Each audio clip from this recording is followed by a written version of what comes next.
होता, क्योंकि वह भगवान की दिव्य प्रेमा भक्ति में तुष्ट रहता है, अतः वह समुद्र की भांति स्थिर रहकर पूर्ण शांति का आनंद उठा सकता है। किंतु दूसरे लोग जो मुक्ति की सीमा तक इच्छाओं की पूर्ति करना चाहते हैं, फिर भौतिक सफलताओं का क्या कहना, उन्हें कभी शांति नहीं मिल पाती, कभी मुमुक्षु तथा वे योगी योगी सिद्धि के कामी हैं, ये सभी अपूर्व इच्छाओं के कारण दुखी रहते हैं। किंतु कृष्ण भावना भावित पुरुष भगवत सेवा में सुखी रहता है और उसकी कोई इच्छा नहीं होती। वस्तुत वह तो तथा कथित भवबंधन से मोक्ष की भी कामना नहीं करता।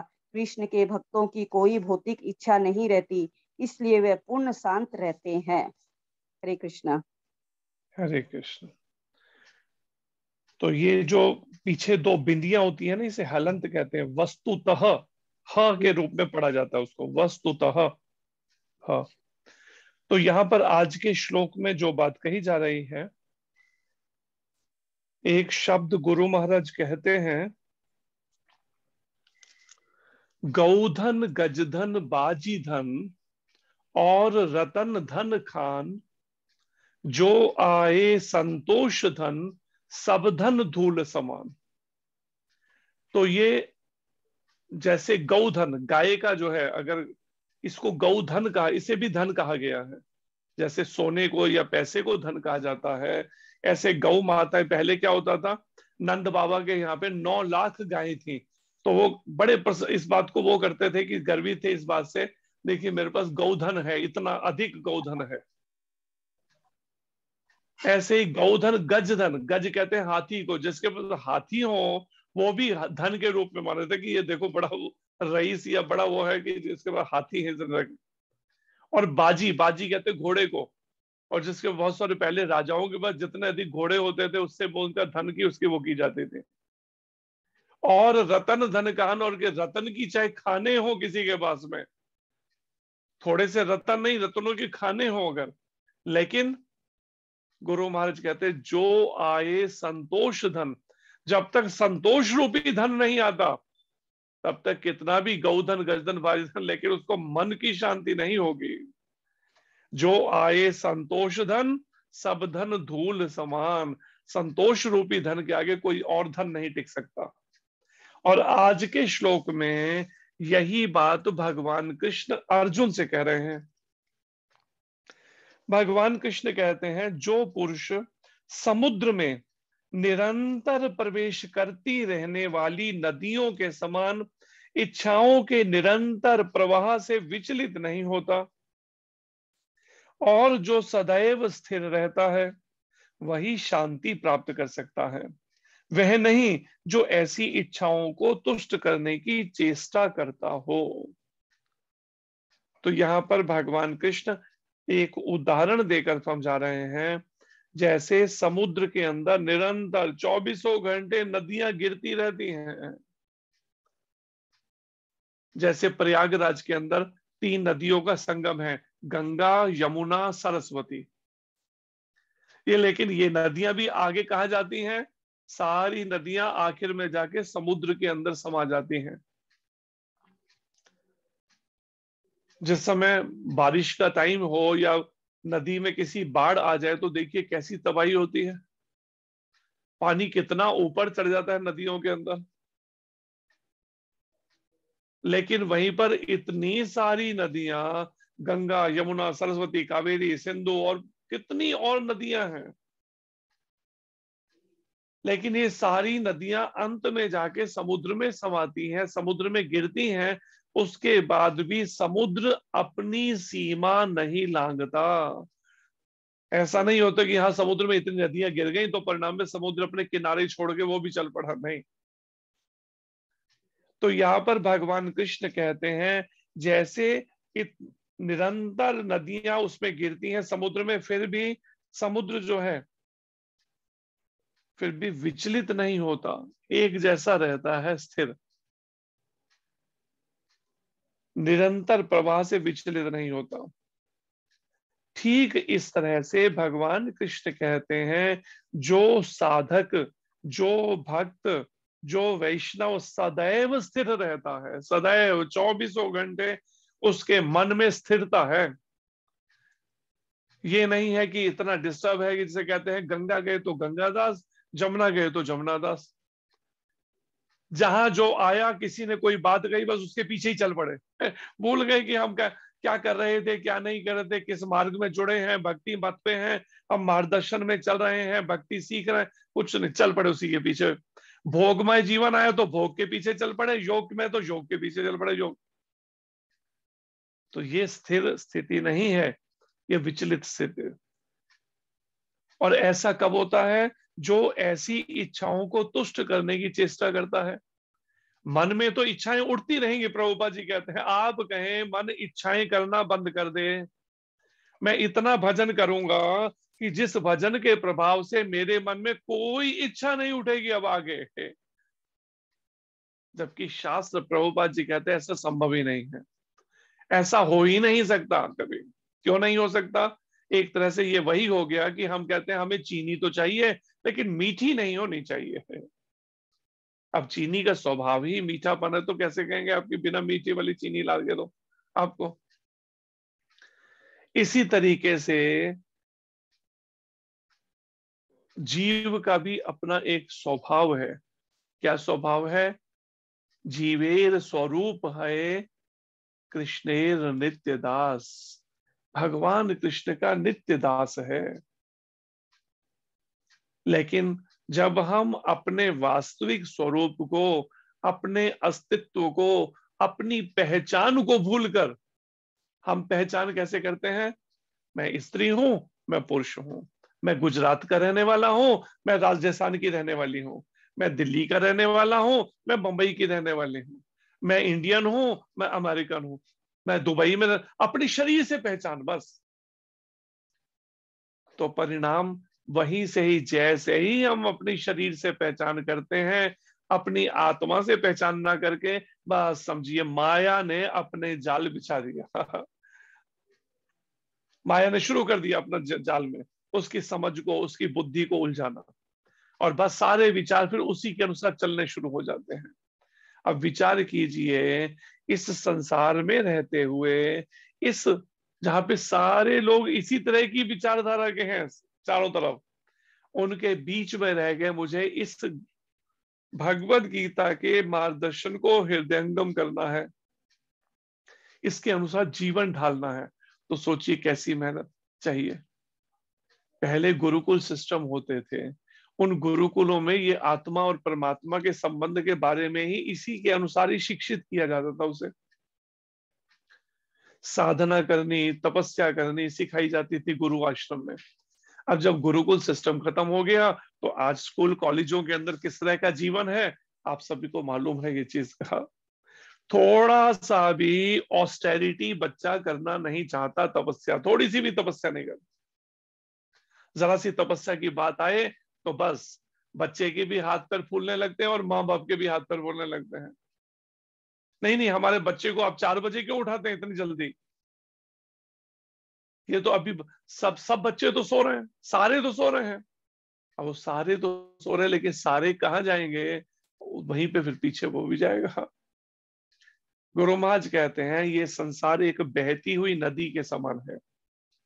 अगर किसी नदी के अंदर कोई डेड बॉडी गिर जाए तो क्या होगा? नदी के बहाव के साथ बह जाएगी। लेकिन वही नदी के अंदर कोई लाइव, कोई जीवित व्यक्ति गिर जाए तो क्या होगा? वो किनारे लगने की कोशिश करेगा, हाथ पैर मारेगा, वो बहाव के साथ बहना नहीं चाहेगा। ऐसे ही ये संसार एक ऐसी बहती हुई नदी की तरह है जो नरकों की तरफ जीव को, जीवात्माओं को लेकर जा रही है। जैसे भगवान वेदव्यास जी श्रीमद् भागवत के 12वें स्कंद में कहते हैं, कलयुग के लोग होलसेल में नरक कुंडों को भरेंगे। जैसे उनके कर्म है, जैसा उनका खान पान, रहन सहन और कार्यकलाप है। अब जो ब्रह्म मुहूर्त में सो रहे हैं वो क्या धाम में जाएंगे? क्या वैकुंठ लोक में जाएंगे क्या? जो ब्रह्म मुहूर्त में जिस समय भगवान उठे हुए हैं और भगवान की संतानें, जीवात्माएं सो रहे हैं, नींद में पड़े हैं, तमोगुण की निद्रा में पड़े हैं, ब्रह्म मुहूर्त में उठना ही नहीं चाहते, बिस्तर छोड़ना ही नहीं चाहते, और चाहते क्या है, मेरे जीवन में कष्ट कोई ना आए, कोई दुख नहीं आए मेरे जीवन में, मेरे परिवार में कोई कलह कलेश ना हो। कैसे हो सकता है भाई?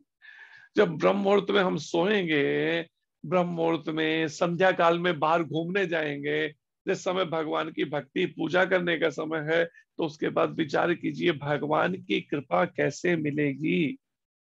संभव ही नहीं है।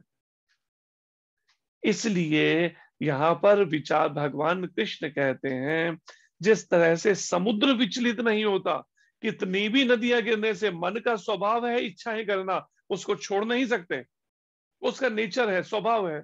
जैसे चीनी का स्वभाव मीठापन है, आग का स्वभाव तपिश है और प्रकाश देना है, पानी का स्वभाव गीलापन है। इसी तरीके से इस मन का भी अपना कुछ नेचर है, स्वभाव है। क्या? सोचना या विचार करना, इच्छा करना, अनुभव करना। तो आप विचार कीजिए कैसे इच्छाएं बंद हो। पहले मन इच्छा करता है, फिर हम दुखी होते हैं, क्योंकि पहले यही बात नहीं समझ पा रहे। भगवत गीता कभी पढ़ी हो तो समझ आए इस बात को कि मन के स्वभाव को नहीं छोड़ सकते आप इच्छा करने के। लेकिन हाँ, एक काम प्रभुपाद जी कहते हैं कर सकते हो। क्या? अपनी इच्छाओं को भगवान कृष्ण पर केंद्रित कर सकते हो, भगवान कृष्ण को मध्य में रख के, भगवान कृष्ण की प्रसन्नता के लिए कृष्ण भावना से भावित होकर सारी इच्छाएं और सारे कर्म करते हुए मन की शांति प्राप्त की जा सकती है। अगर कोई प्रमाणिक गुरु के मार्गदर्शन में कृष्ण भावना भावित कर्म करना शुरू कर दे, मन, इंद्रियां, वाणी सभी को केवल कृष्ण भगवान पर केंद्रित कर दे, परिणाम क्या होगा? जब वो पक्का हो जाएगा तो फिर कोई भी भौतिक इच्छाएं, कोई भी कितना दबाव डाले, उसको विचलित नहीं कर सकेगा। जैसे जब हम चाय हमने बिल्कुल बंद ही कर दी, अब कई बार कोई कहते जी आपको चाय बना दे हर्बल टी, तो नहीं, मेरे को चाय शब्द से वो हो गए एलर्जी है शायद शब्द से, मुझे नहीं पीनी चाय। कहते नहीं ये हर्बल है, मैंने कहा नहीं मेरा मन नहीं मानता, मेरे को नहीं पीनी। तो वो एक चीज अगर आप पक जाएंगे, पक्के हो जाएंगे जब नियमों के ऊपर, भगवत गीता में बताई बताई शिक्षाओं के अनुसार भगवान कृष्ण की, तो परिणाम समुद्र की तरह स्थिरता चाहिए, मन में आनी चाहिए स्थिरता। फिर मन में ये नहीं होगी हाँ कौन सा आए, मेरे रिश्तेदार हैं, अच्छा मेरा परिवार है, मेरी बहन आ गई, मेरा भाई आ गया, मेरे ये रिश्तेदार, मेरे वो, चलो जी उनके साथ बाहों में बैठ जाओ, उन्हीं के साथ बैठ के उन्हीं की जूठन खानी शुरू कर दो। आज घरों में सर्विस कैसे होती है, अब देखिए डिनर टेबल के ऊपर जब बैठ जाते खाने, खाते खाते कम और चाहिए, उसी जूठे हाथ से डालना शुरू कर दिया, अच्छा तुम भी लो, अच्छा तुम भी लो, दूसरों को सबको जूठा खिला के एक साथ में सबको सब एक जैसे हो जाए बुद्धि के। लेकिन बताया है लेफ्ट हैंड से, तो वैसे तो शास्त्र तो ये कहता है एक जने को वेट कर लेनी चाहिए, बाकी सब खा लें, फिर वो सर्विस करने के लिए एक जना रहे। बाएं हाथ से सर्व नहीं, कभी हो सकता है इमरजेंसी में अपने लिए कभी ले लें, लेकिन दूसरों को लेफ्ट हैंड से, अपने शत्रु को भी नहीं देना चाहिए, सर्व करना चाहिए, खाने को परोसना चाहिए। लेकिन अब ये नियम पहले बड़े बुजुर्ग घर में सिखाते थे, अब घर में तो बड़े बुजुर्ग कहाँ रहे। शादी होती है तो पत्नी दहेज में, गुरु महाराज कहते हैं, लेकर आती है 3 अक्षर, अलग। अलग। सास ससुर के साथ नहीं रहूंगी मैं, पहली शर्त। एक परिवार हमारे संपर्क में है, वहां पर यही हुआ। अब लड़का कहता है शादी करनी है तो इसी से ही करनी है। मैंने कहा एक शर्त पे, पर तुम कल को फिर पेरेंट्स को अब वो नहीं करेगा, तू ब्लेम करेगा, ये पहले सोच ले। कहता नहीं करूंगा मैं। और रिजल्ट क्या हुआ? 2 4 6 महीने वो साथ में रही। अब उसने सोचा ये अपने माँ बाप को छोड़ देगा और केवल मेरे ही उसमें रहेगा। और जब उसने माँ बाप को नहीं छोड़ा, इसने कहा कि मैं करवा चौथ का फेस्टिवल पे मैं घर जा रहा हूँ, तो तू भी चल। कहती मैं 2 3 दिन में आ जाऊंगी। और उसको फिर जब पीछे से वो अपना घर चली गई, छोड़ दिया। अब डिवोर्स चाहती है, 8 महीने हो गए, घर बैठी है अपने।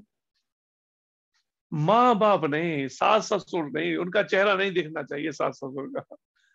अपने माँ बाप है, लेकिन पति के माँ बाप वो माँ बाप नहीं मान रहे उनको। ऐसी मानसिकता। तो परिणाम ऐसे में संस्कार दे तो दे कौन। यहां पर भगवान कृष्ण कहते हैं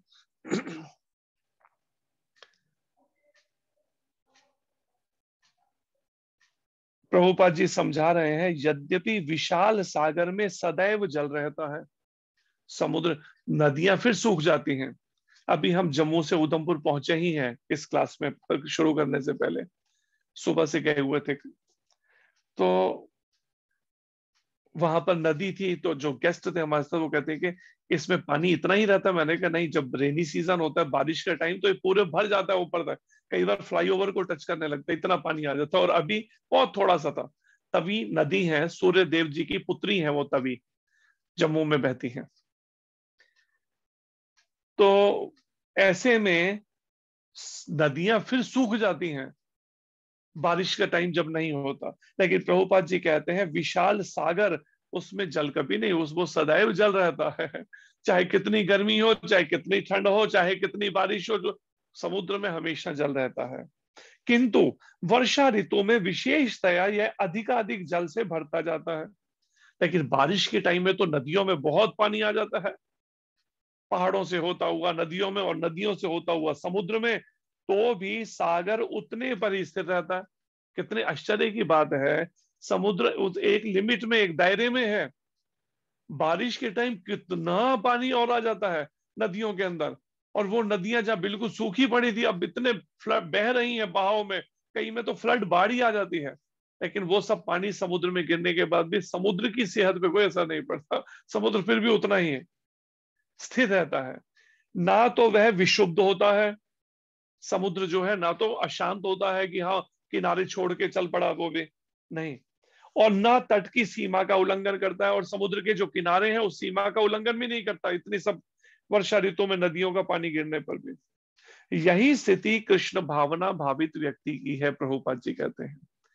ठीक कृष्ण भावना से भावित व्यक्ति, जो चौबीसों घंटे मनसा वाचा कर्मणा, मन वाणी कर्म से कृष्ण भावना से भावित जब सारे उसके होते हैं कार्यकलाप,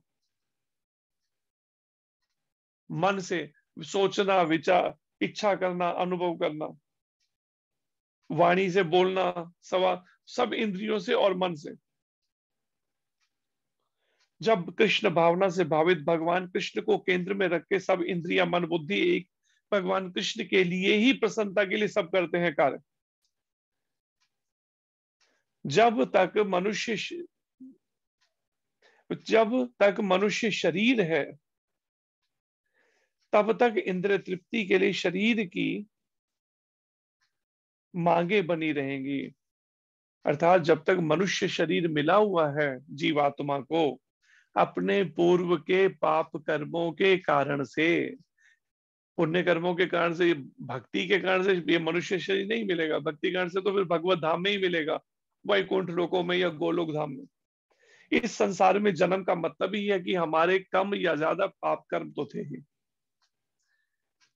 और प्रभुपाद जी कहते हैं मनुष्य शरीर है तब तक इंद्रिय तृप्ति के लिए शरीर की मांगे तो बनी रहेंगी। शरीर तो मांगे करता रहेगा, कभी खाने की, कभी सोने की, कभी अन्य देखने सुनने, सब ये सब मांगे चलती रहेंगी। आप कहें कि ये मांगे बंद कर दे, या हम बार बार इस पर अशांत होते रहें, ये मांगे बंद होने वाली नहीं है। हाँ, इतना जरूर कर सकते हैं, इन मांगों को कृष्ण की ओर मोड़ सकते हैं। अच्छा, आंखें देखना चाहती हैं, बहुत देर हो गई कुछ देखा नहीं, कोई बात नहीं, भगवान कृष्ण की राधा रानी की छवि को दिखाना है। अच्छा, कान सुनना चाहते हैं, बहुत देर से कुछ सुना नहीं है, चलो कृष्ण कथा और हरे कृष्ण महामंत्र सुनाते हैं, इसको कीर्तन रजो। जीव की इच्छा है कुछ बोलने की, तो भगवान का नाम और भगवान की कथाएं बोल लीजिए। स्वाद लेने की इच्छा है, कुछ जीव को स्वाद कुछ दिया जाए, बहुत देर से कुछ स्वाद दे, तो भगवान कृष्ण को अर्पित किया गया प्रसाद ग्रहण करना। इच्छा है कुछ स्पर्श करने की, तो भगवान कृष्ण की राधा रानी की सेवा, उनका श्रृंगार करना है, उनको स्नान कराना, उनका श्रृंगार करना, उनको लिए भोग बनाना। किंतु भक्त अपनी पूर्णता के कारण, वास्तव में भक्त वो है जो पूर्णता के कारण ऐसी इच्छाओं से विचलित नहीं होता, ये भौतिक जो मांगे हैं ना इंद्रियों की, इससे विचलित नहीं होता भक्त। संसारिक व्यक्ति विचलित होता रहेगा हर समय शाम। एक एक खाने के लिए लोग गाड़ियां उठा के 20-20, 30 50 किलोमीटर ड्राइव करके जाते हैं। किस लिए? थोड़े से इस जीभ के स्वाद के लिए। जबकि इस जीभ से जब आगे निकल जाए तो इसके बाद में उसको कोई स्वाद का पता नहीं। बस इतना सा स्वाद के पीछे दुनिया दौड़ रही है, भागते हैं कहां से कहां तक। रात को 2-2, 3-3 बजे तक होटलों में बैठे होंगे, रेस्टोरेंटों में खाने के लगातार नंबर चल रहे हैं, एक के बाद ऐसी हालत बनी हुई। कृष्ण भावना भावित व्यक्ति को किसी वस्तु की आवश्यकता नहीं होती है। क्योंकि कृष्ण भावना भावित का मतलब क्या है? अन्य अभिलाषिता शून्यम। कोई अभिलाषा जब मन में नहीं रही कृष्ण के अलावा, केवल कृष्ण। मेरे तो गिरधर गोपाल, दूसरों न कोई, और कोई नहीं, केवल कृष्ण।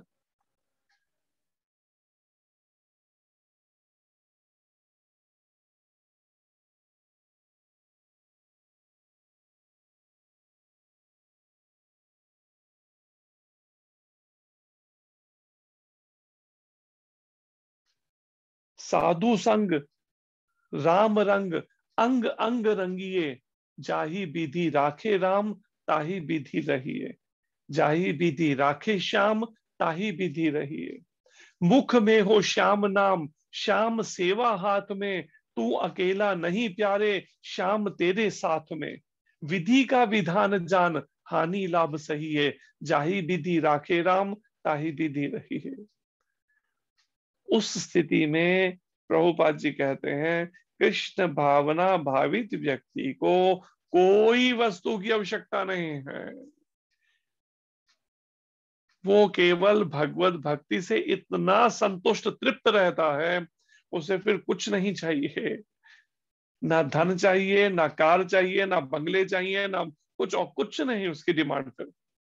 अन्य जब तक मन में अभिलाषाएं हैं, भौतिक इच्छाएं हैं, इसका मतलब अभी वो भक्त नहीं बन पाया। हाँ, जिसको अभी भी दौड़ पड़ी है केवल पैसे की, इन सब चीजों की। क्योंकि सांसारिक जीवन तो ऐसा ही है। भक्ति से हटकर जो लोग जी रहे हैं, वो कैसा जीवन है?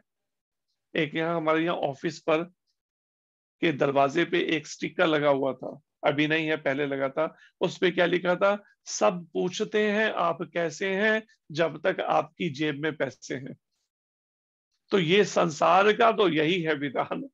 जब तक आपकी जेब में पैसे हैं, सब रिश्तेदार पहुंच रहे हैं, सब पूछ रहे हैं। हमें लगता है देखो कितना मेरे से प्रेम करते हैं, लेकिन ये प्रेम तब तक है जब तक जेब में पैसे हैं।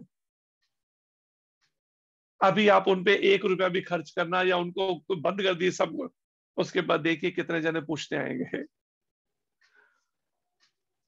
तो ये, लेकिन भागवत भक्ति में जब तक हमारी जेब में भौतिक पैसे हमने इकट्ठे करके रखे, तब तक भक्ति नहीं, भजन नहीं होने वाला।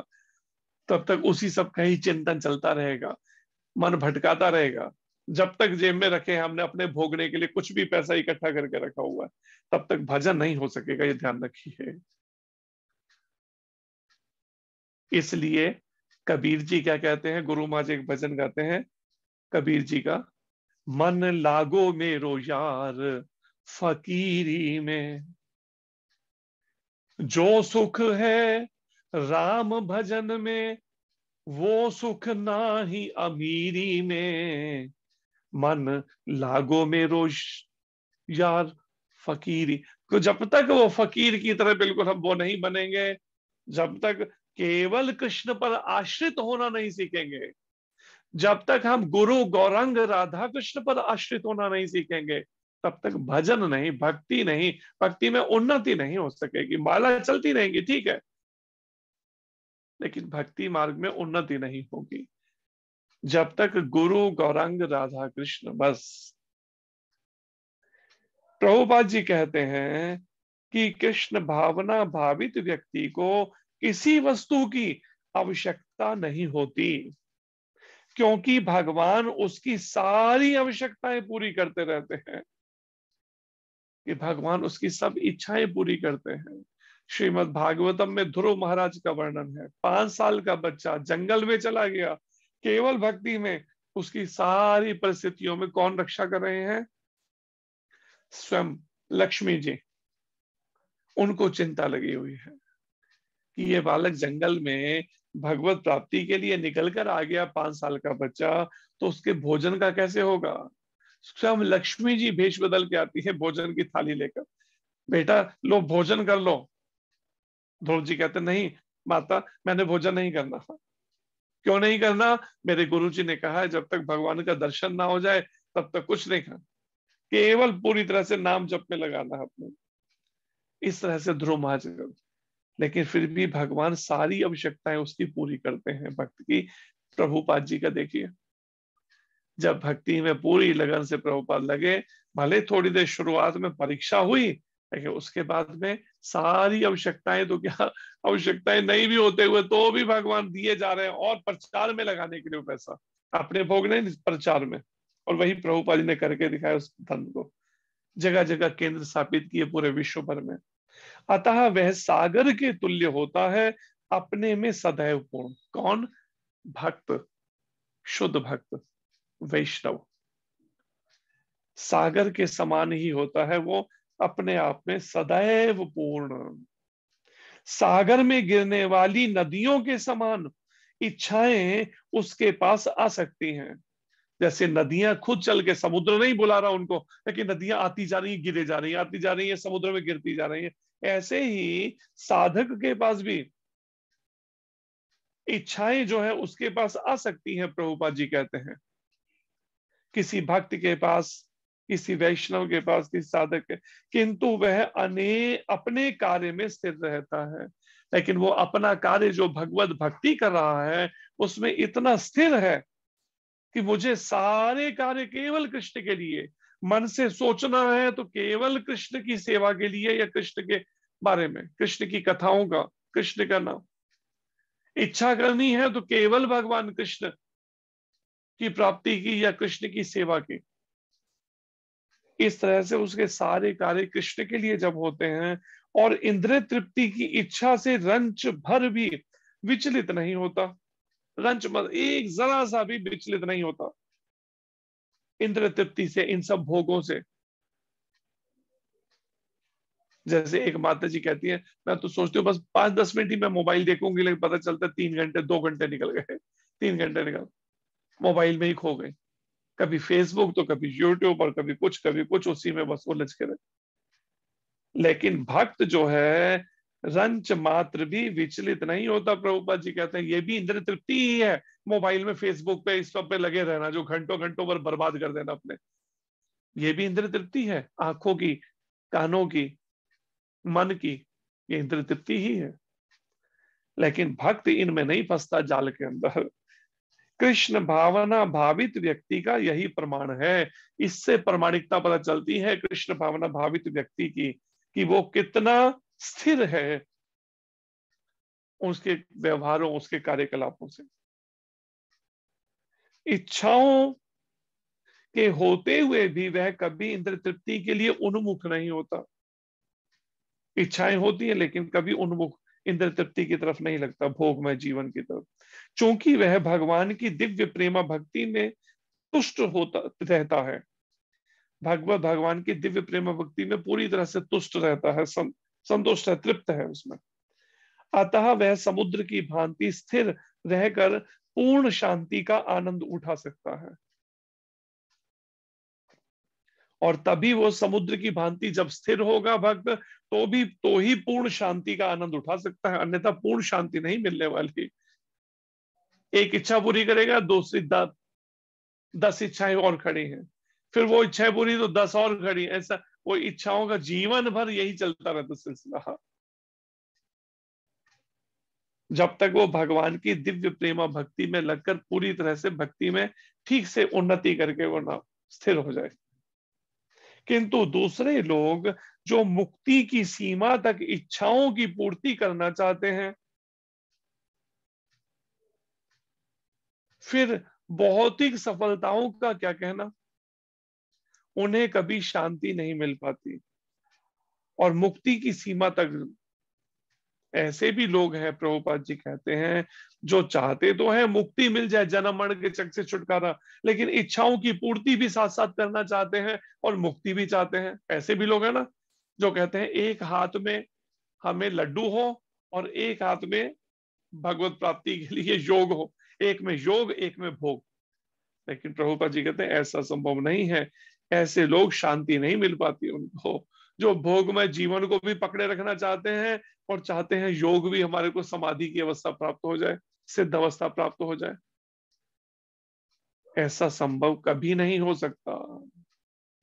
कर्मी जो कर्मों में लगा है, कर्म कांड में लगा हुआ है, भौतिक कर्मों में लगा है, उलझा हुआ है, या मुमुक्षु जो मोक्ष चाहता है, तथा वे योगी जो योग के द्वारा सिद्ध अवस्था प्राप्त करना चाहते हैं। जो योगी जो है सिद्धि के लिए कामी है, वो चाहता है मैं सिद्ध हो जाऊं योग में, मेरे पास सिद्धियां आ जाएं, अणिमा लंगिमा और इस तरह की प्राप्ति, अष्ट सिद्धियां जो है, मैं सिद्धियां प्राप्त करने का कामी है, बहुत उसमें इच्छा है सिद्धियों प्राप्त करने की योगी को। मुमुक्षु को मोक्ष पाने की इच्छा है। कर्मी को चाहिए कि मोक्ष चाहता है मेरी कर्म ही पूजा है कह के। एक आए थे अभी एक साधक, तो कहते हैं हम तो हमारी तो मैं तो सोचता हूँ कर्म ही पूजा है मेरी, एक माता जी कहते हैं जो कर्म को ही, सांसारिक भौतिक कर्मों को ही पूजा मान के बस इसी में जीवन लगा रहे हैं। ये सभी अपूर्ण इच्छाओं के कारण दुखी रहते हैं। प्रभुपाद जी कहते सभी जो हैं इनकी इच्छाएं ये अपूर्ण हैं, कर्मी मुमुक्षु योगी तीनों की अपूर्ण इच्छाओं के कारण ये दुखी रहते हैं, ये पूर्ण शांति प्राप्त नहीं कर पाएंगे, कितना भी ऊपर से कोई शांत क्यों ना दिखाए वो ऊपर से बनकर। किंतु कृष्ण भावना भावित पुरुष भगवत सेवा में सुखी रहता है। लेकिन जो कृष्ण भावना से भावित है वो भगवान की सेवा से सुखी रहता है और उसकी कोई इच्छा नहीं होती, भगवत सेवा से हटकर कोई इच्छा नहीं होती। वस्तुतः वह तो तथा कथित भव बंधन से मोक्ष की भी कामना नहीं करता। और फिर जो भक्त है ना, जो कहने को जिसे भव बंधन से छूटना या मोक्ष कहते हैं ना, उसकी भी कामना नहीं करता। कृष्ण के भक्तों को कोई भौतिक इच्छा नहीं रहती, इसलिए वे पूर्ण शांत रहते हैं। जैसे श्रील बिल्व मंगल ठाकुर जी का भी उदाहरण है। तो यहाँ पर जो इस तरह मोक्ष जो है वो कैसे मिलता है उन भक्तों को, जैसे एक उदाहरण दिया गुरु महाराज ने, जैसे कोई सब्जी खरीदने जाए ना, 500-700 रुपए की एक साथ सब्जी खरीद ले एक दुकान से, तो वो कुछ हरी मिर्च धनिया मुफ्त में दे देता है। तो मुक्ति ऐसे ही मिल जाती है भक्त को, उसके लिए उसे कामना या इच्छा या उसमें समय नष्ट नहीं करना होता इस मोक्ष की पर। वो केवल भगवान की सेवा करे निरंतर, उसमें अपने को लगाता है, इंद्रिया मन बुद्धि को। तो आखिर में प्रभुपाद जी कहते हैं भक्त श्री कृष्ण के भक्तों की कोई भौतिक संसारिक इच्छा नहीं रहती। शरीर से संबंधित जितनी भी इच्छाएं हैं वो भौतिक इच्छाएं, जब कोई नहीं रहती तो इसलिए वो पूर्ण शांत रहते हैं। तो भगवान कृष्ण कहते हैं जिस व्यक्ति ने, 71वां श्लोक, जिस व्यक्ति ने इंद्रिय तृप्ति की समस्त इच्छाओं का परित्याग कर दिया है, सारी इच्छाओं का परित्याग कर दिया है इंद्रिय तृप्ति की, जो इच्छाओं से रहित रहता है, जिसमें कोई भी इच्छा नहीं भौतिक, और जिसने सारी ममता त्याग दी है, सब तरह की ममता, शरीर के प्रति मैंपन जो है ये शरीर के प्रति और शरीर से संबंधित वस्तुओं और व्यक्तियों के प्रति सारी ममता त्याग दी है, तथा अहंकार से जो रहित है वही वास्तविक शांति को प्राप्त करता है। तो ये भी सारे, ये एक एक श्लोक जो है मनन करने वाला है। तो उसको भी आगे समय हो चुका है, तो नेक्स्ट टाइम ये 71वां श्लोक लेने का प्रयास करेंगे, क्योंकि इस पे भी पूरा डिटेल है इसका समझने के लिए। तो ये भगवान कृष्ण कहते हैं यहाँ पर कि शांति वही प्राप्त कर सकता है जो समुद्र की तरह स्थिर हो, और समुद्र की तरह स्थिर वही हो सकेगा जो सभी अपनी इंद्रियां, मन और बुद्धि को पूरी तरह से कृष्ण भगवान की प्रसन्नता के लिए, केवल भगवान कृष्ण भावना से भावित होकर करेगा सारे कार्य। तो इसका अभ्यास हमें करना चाहिए, जो ऐसा मानते हैं, सोचते हैं, समझते हैं कि हमारी आध्यात्मिक उन्नति नहीं हो पा रही, इसका मतलब ही है वो कहीं ना कहीं इंद्रियों को, मन को, बुद्धि को छूट दे रहे हैं, कृष्ण से हटकर संसार में लगने की इस जड़ जगत में। उसी का परिणाम है ये मन की अशांति जो हमारी दूर नहीं हो रही। बार बार कभी हम आंखों को देते हैं संसार की तरफ, कभी कानों को, कभी और इंद्रियों को, और परिणाम उनके माध्यम से मन उन्हीं सबके चिंतन में खो जाता है और ऐसा उलझाता है उस सबके व्यवहारों में, और उन सब के अंदर पता चलता है एक दिन उम्र ही खत्म हो जाती है, लेकिन फिर भी व्यवहार खत्म नहीं होते, फिर भी वो संतुष्ट नहीं कर पाता उन सब परिवार के लोगों या उन सब से जिनके प्रति करता है। कोई जॉब में बॉस के प्रति, कोई बिजनेस में अपने कस्टमर्स के प्रति, घर के अंदर अपने पेरेंट्स के प्रति, कोई पत्नी या पति को संतुष्ट, कोई बच्चों को संतुष्ट करना, लेकिन या कोई माता पिता को संतुष्ट करना चाहता है, लेकिन संभव नहीं है शरीर के स्तर पर किसी को हम संतुष्ट। इसलिए आज के श्लोक से ये शिक्षा समझनी चाहिए कि जब तक हम अपने सारे कार्य मन, वाणी, कर्म या फिर इंद्रियां, मन और बुद्धि से पूरी तरह से भगवान कृष्ण के लिए करना शुरू नहीं करेंगे, कुछ भी अपनी इंद्रिय तृप्ति के लिए करेंगे, परिणाम मन की शांति नहीं मिलेगी। जो आए संतोष धन, सब धन धूल समान। संतोष रूपी धन लाना पड़ेगा मन में। जो मन में हर समय ये इच्छाओं ने डेरा डाल के रखा हुआ है ना, काम और कामनाओं ने, इस काम और कामनाओं की स्थिति से ऊपर उठना ही पड़ेगा अगर वास्तव में किसी को मन की शांति चाहिए तो। अन्यथा मन की शांति संभव नहीं है, भगवान कृष्ण कहते हैं। इसी तरह से भोगों के पीछे अगर दौड़ते रहे हम, अपना जीवन, आयु खत्म हो जाएगी, भोग तो फिर भी बने रहेंगे। हरे कृष्णा। धन्यवाद आप सबका। कोई प्रश्न हो तो कर सकते हैं इससे संबंधित।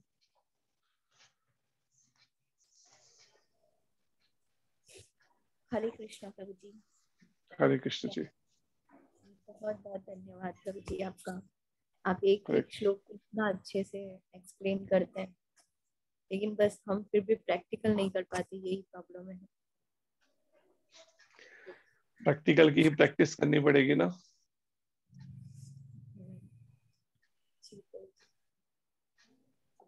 किसी का कोई क्वेश्चन है तो वो ले सकते हैं।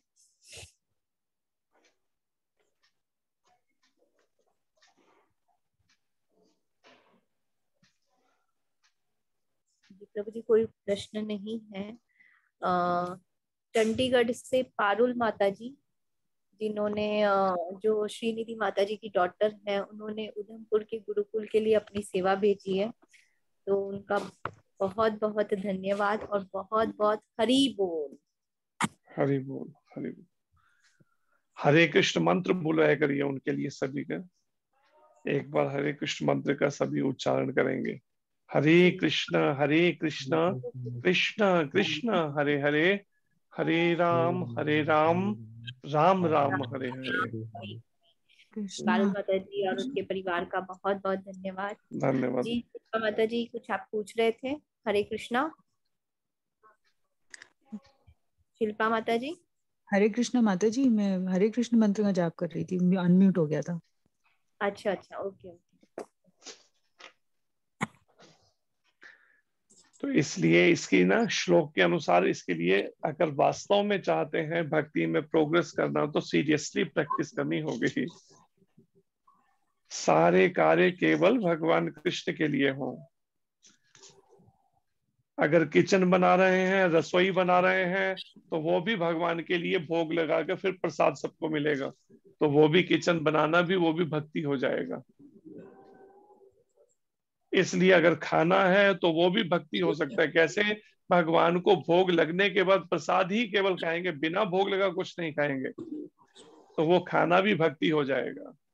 अगर सोना है तो हर हालत में ब्रह्म मुहूर्त में मुझे उठना है, ब्रह्म मुहूर्त में 4 से 6 और शाम को संध्या काल में सोना नहीं है, रात को इसलिए सोना है कि इससे ब्रह्म मुहूर्त में 4 बजे से पहले उठ जाना है, तो वो सोना भी भक्ति हो जाएगा। हाँ, बोलने की इच्छा है तो हरे कृष्ण मंत्र का जप और कीर्तन करना है, नियम से माला जप करना है, और भगवान कृष्ण की कथाओं को बोलना, ऊंची आवाज में बोल के उसको सुनना, श्रवण और कीर्तन। इस तरह से बोलना भी भक्ति हो जाएगा। सुनना, भगवान कृष्ण का नाम और उनकी कथाओं को सुनना या उनकी सेवा से संबंधित कार्यों में कानों को लगाना सुनने में, तो वो सुनना भी भक्ति हो जाएगा। इस तरह हाथ और पैरों से चलकर जाना भगवान की सेवा, भगवान के मंदिर तक, और हाथों से सेवा करना।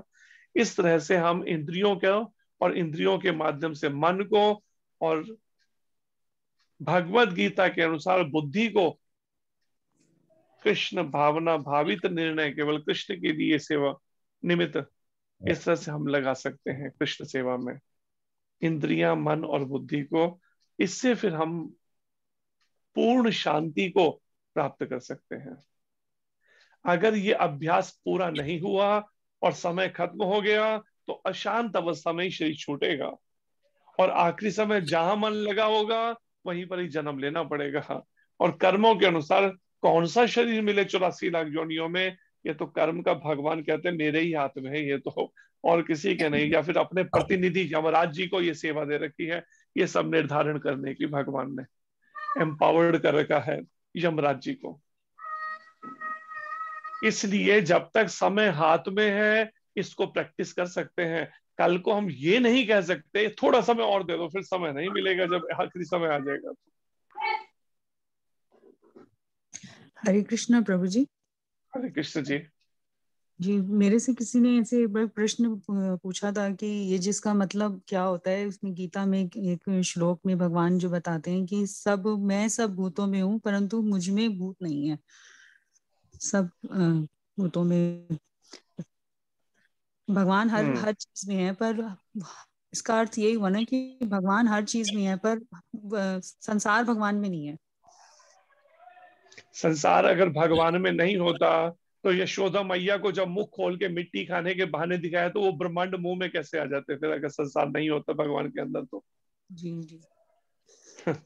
तो भगवान ने तो 2-3 बार दिखाया मैया को, यशोदा मैया के बहाने से हमें बताया कि सारे ब्रह्मांड मेरे मुख के अंदर चक्कर लगा रहे हैं।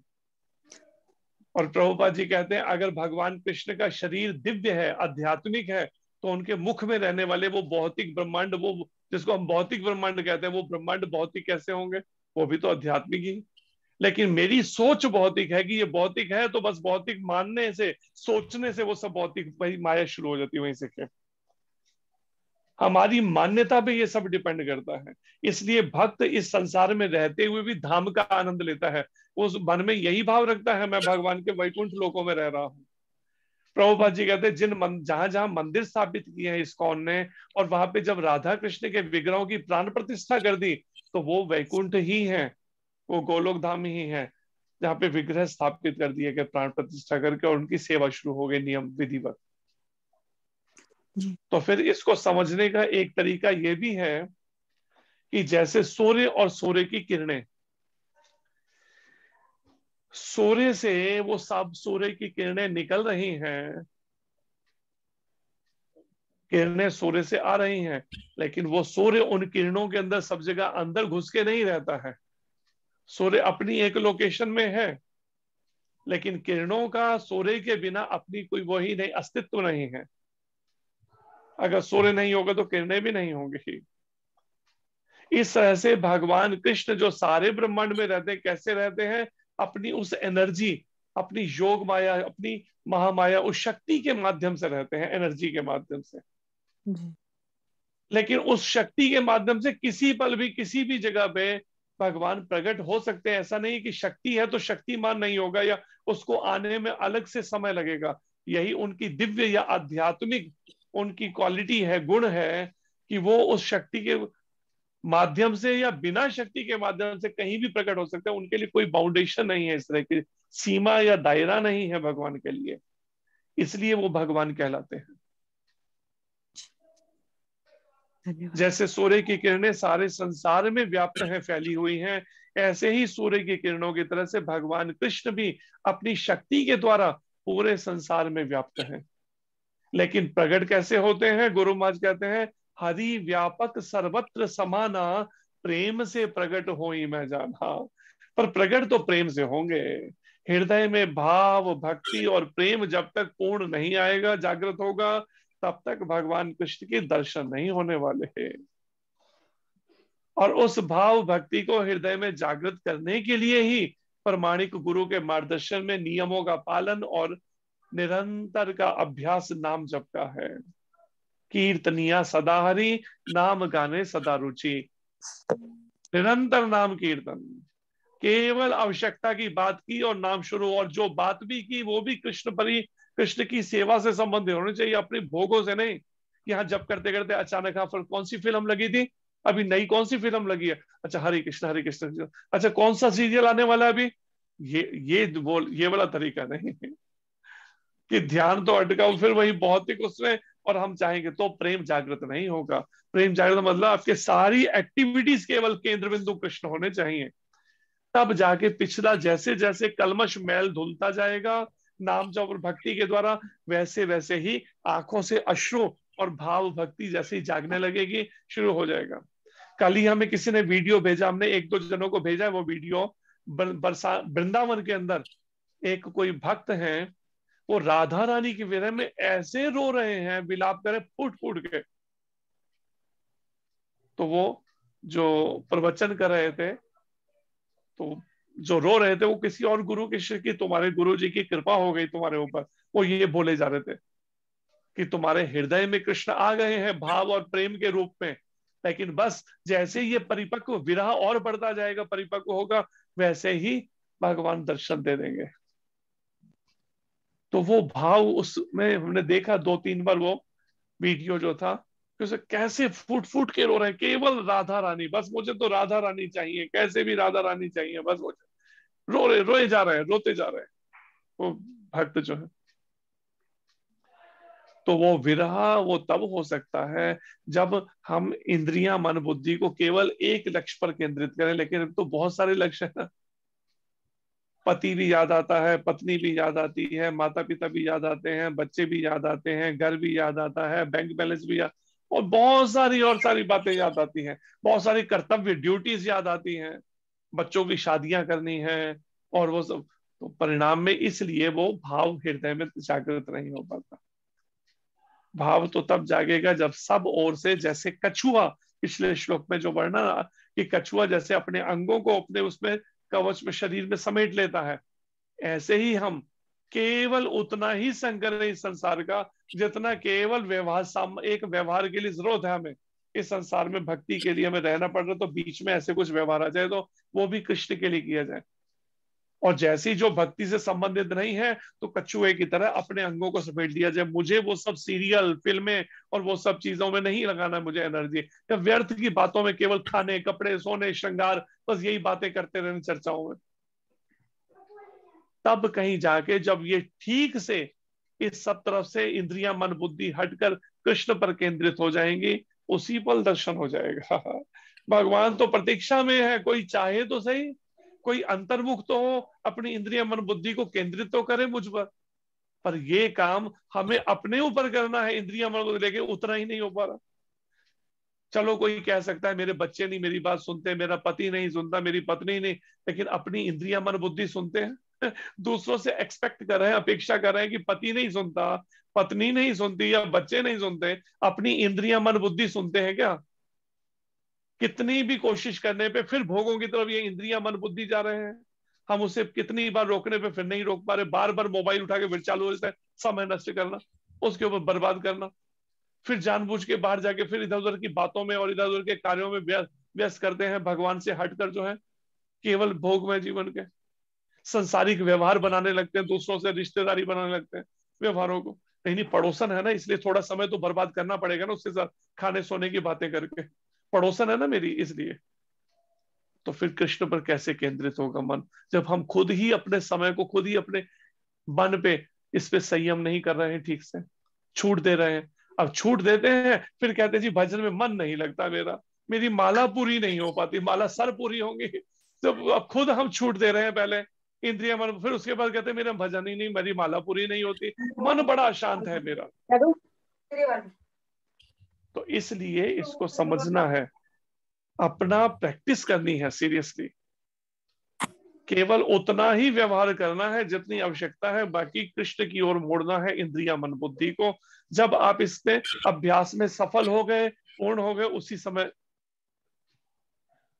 जो आज के श्लोक में वर्णन है पूर्ण स्थिरता आ जाएगी। फिर मन में ये सब नहीं रहेगा, विचलित होना ये सब। लेकिन हमें एक काम करना होगा, अपेक्षा नहीं करनी, नो एक्सपेक्टेशन, किसी से कोई अपेक्षा नहीं रखनी, कोई बहुत ही इच्छा नहीं रखनी। धीरे धीरे नाम जप करते हुए शांति की तरफ हम कृष्ण सेवाएं, निष्काम सेवा करते हुए मार्गदर्शन में प्रमाणिक गुरु के हम उन्नति करते जाएंगे। हरे कृष्ण।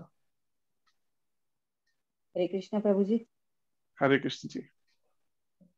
प्रभु जी मेरे को एक क्वेश्चन पूछना था। जैसे हम सत्संग सुनते हैं, लेक्चर सुनते हैं, तो उसके साथ बैठ के माला का जप कर सकते हैं क्या? हाँ, शुरुआत में किया जा सकता है। अगर मन इधर उधर भटकता है, अगर सत्संग को सुनने में, श्रवण में पूरा ध्यान रुकने की जगह इधर उधर जाता है, तो फिर साथ में कर सकते हैं। लेकिन जब भक्ति में आगे बढ़ते जाएंगे आप, तो उस समय जब आपका कंसंट्रेशन अच्छा होने लगेगा, तो फिर एक समय में एक काम करना सीखना होगा, बस केवल एक समय में एक काम, क्योंकि दो काम हो नहीं सकेंगे। जैसे वो कहती है ना, गोपियां कहती है, ऊधो मन न भयो 10-20, हमारे मन 10 या 20 नहीं है, एक मन गयो श्याम संग मथुरा।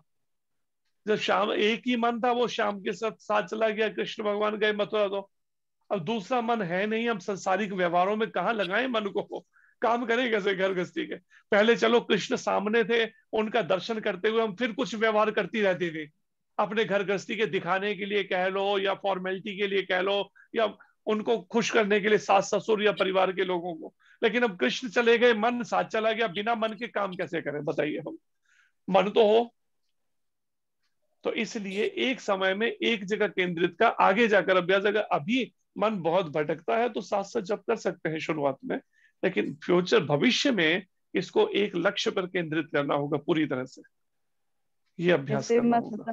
जैसे मैं सत्संग सुनती हूँ तो माला में मेरा मन लगता है, और एकांत में अगर माला फेरने बैठती हूँ तो मन नहीं लगता है। सत्संग सुनते सुनते मेरी माला का जप अच्छे से होता है। तो यही सोच रही हूँ, करूँ या ना करूँ। ऐसा कर सकते हैं, ऐसे में कर सकते हैं, कोई बात, ऐसे में कर सकते हैं सत्संग सुनते हुए आप जो।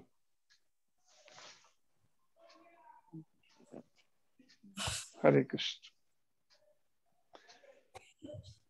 और कोई प्रश्न किसी को?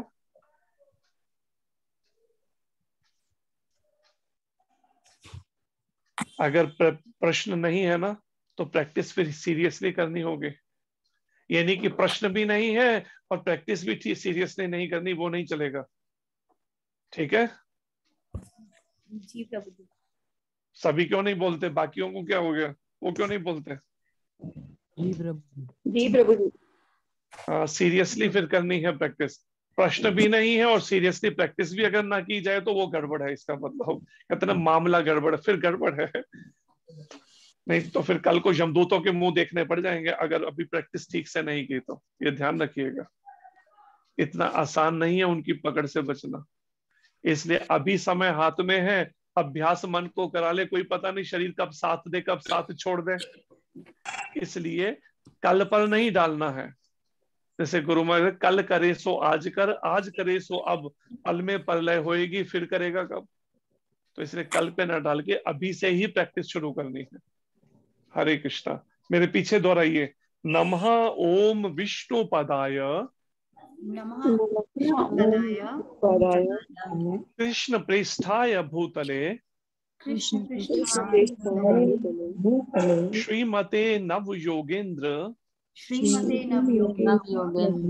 गोस्वामी नीति नामिने नमस्ते प्रभु पाद देवे नाम संकीर्तन प्रचारिणे निर्विशेष शून्यवादी समस्त देश तारिणे। नमः ओम विष्णुपादाय नमः ओम विष्णुपादाय कृष्ण पृष्ठाय भूतले कृष्ण पृष्ठाय श्रीमते भक्ति वेदांत श्रीमते भक्ति वेदांत स्वामिन इति नामिने स्वामिन नामिने नमस्ते सरस्वती देवे नमस्ते सरस्वती देवे गौरवाणी प्रचारिणे गौरवाणी प्रचारिणे निर्विशेष शून्यवादी निर्विशेष शून्यवादी पाश्चात्य देश तारिणे पाश्चात्य जय श्री कृष्ण चैतन्य जय श्री कृष्ण चैतन्य प्रभु नित्यानंद प्रभु नित्यानंद श्री अद्वैत गदाधर श्री अद्वैत गदाधर श्रीवासादि श्रीवासादि गौर भक्त वृंद गौर भक्त वृंद हरे कृष्ण हरे कृष्ण हरे कृष्ण कृष्ण कृष्ण हरे हरे कृष्ण कृष्ण हरे हरे हरे राम हरे राम राम राम हरे हरे राम राम तो ये महामंत्र का उठते बैठते जप तप करते रहिए अभ्यास। हरे कृष्णा। धन्यवाद आप सबका। हरे कृष्णा प्रभु जी। वांछा कल्पतरुभ्यश्च कृपा सिंधुभ्य एव च पतितानां पावनेभ्यो श्री वैष्णवेभ्यो नमो नमः। अनंत कोटि वैष्णव वृंद की जय। श्री प्रभुपाद की जय। गुरु महाराज की जय। संजय व्यास प्रभु जी की जय। हरि हरि प्रभु जी। हरे कृष्ण जी। हरे कृष्ण प्रभु जी। दंडवत प्रणाम। हरे कृष्ण। दंडवत। हरे कृष्ण। हरे कृष्ण। प्रभु जी।